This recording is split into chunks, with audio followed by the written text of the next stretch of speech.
দোষীরা যেন শাস্তি পায় মা। জয় মা। দোষীরা যেন শাস্তি পায় মা। তারাপীঠ মন্দিরে মায়ের কাছে বিচার চাইতে আরজিকর হসপিটালে যে নির্মম হত্যাকাণ্ড আমাদের বোনটির হয়েছে, সেই উপলক্ষে মা বিচার করতে পারে একমাত্র। সেই মায়ের কাছে আমরা এসেছি আজকে, মাকে আজকে স্বর্গ প্রদান করে মায়ের কাছে বিচার চাইবো। মা, তুমি একমাত্র পারো এই দোষীদের শাস্তিতে, এই ওষুধদের বিনাশ করতে। জয় জয় তারা। জয় তারা। মঙ্গলায়নি নমস্তুতে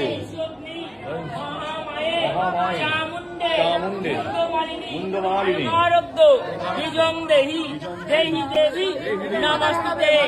নমঃ যতক্ষরম পরিপূর্ণং মাত্রাহীনং যদ্ভবে পূর্ণং ভবতু তৎসদ্যং মহেশ্বরী। জয় মা তারা। জয় মা তারা। জয় মা তারা। জয় মা তারা। জয় মা তারা। জয়